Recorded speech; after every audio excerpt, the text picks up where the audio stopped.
সমুদ্র সৈকত, swimming pool আর আইসক্রিমের দোকানে ভিড়ই বলে দেয় প্রচণ্ড গরমে একটু স্বস্তির জন্য হাঁসফাঁস করছে মানুষ।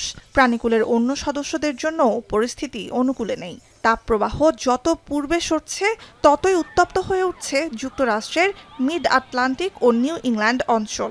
অতিরিক্ত আর্দ্রতায় আরও অসহনীয় রূপ নিয়েছে গরম। It is almost unbearable.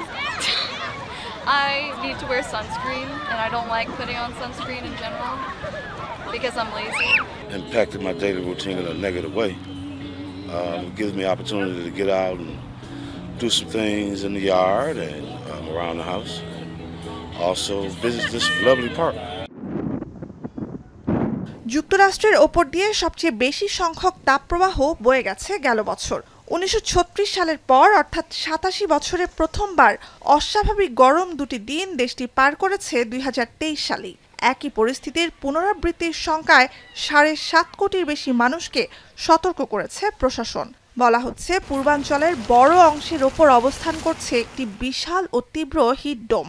এর প্রভাবে আগামী 7 দিন হতে যাচ্ছে যুক্তরাষ্ট্রে চলতি বছরের এখন পর্যন্ত উষ্ণতম সপ্তাহ এবং গ্রীষ্মের শুরু।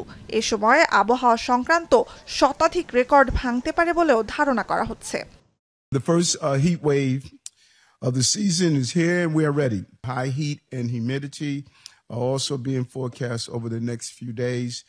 We expect to see temperature in the low 90s on Tuesday and Wednesday. Peak heat on Thursday and Friday with the heat index possibly reaching 99 degrees. মধ্যপশ্চিম আর উত্তর পূর্বে 21টি মার্কিন অঙ্গরাজ্যের বড় অংশই আবহাওয়া বিভাগের নজরে। সাম্প্রতিক বছরগুলোতে তাপমাত্রা সবচেয়ে বিপজ্জনক ছিল অ্যারিজোনার ফিনিক্সে, যেখানে গেল বছরই গরমজনিত অসুস্থতায় প্রাণ যায় রেকর্ড 645 জনের। 3 দিন আগেই শনিবার ফিনিক্সের তাপমাত্রা 44 ডিগ্রি সেলসিয়াস ছাড়িয়ে গেছে। সোমবার প্রতিবেশী নিউ মেক্সিকো অঙ্গরাজ্যে তাপমাত্রা 42 ডিগ্রি কিছু কম এবং কলোরাডোর দক্ষিণে 38 ডিগ্রি ছুঁই ছিল। ক্যালিফোর্নিয়ার দক্ষিণে বিশাল দাবানল নিয়ন্ত্রণে আনার চেষ্টা চলছে। হিট ডোমের প্রভাবে মঙ্গলবার থেকে রোববার পর্যন্ত টানা 6 দিন দেশের বিস্তীর্ণ অঞ্চলে গরম কমার সম্ভাবনা দেখছে না আবহাওয়া বিভাগ। পরিস্থিতি সুখকর নয় প্রতিবেশী কানাডাতেও। দেশের দক্ষিণ পূর্বে নিউ ব্রুন্সউইক, অন্টারিওর পূর্ব ও দক্ষিণাঞ্চল, কুইবেকের দক্ষিণ মধ্য ও পশ্চিমাঞ্চলেও চলতি সপ্তাহে তাপমাত্রার পারদ 40 ডিগ্রি সেলসিয়াস ছুঁতে পারে। টরন্টোতে এরই মধ্যে তাপমাত্রা 35 ডিগ্রিতে পৌঁছেছে। হিটস্ট্রোকের ঝুঁকি এড়াতে বাসিন্দাদের সতর্ক থাকার পরামর্শ দিচ্ছে প্রশাসন।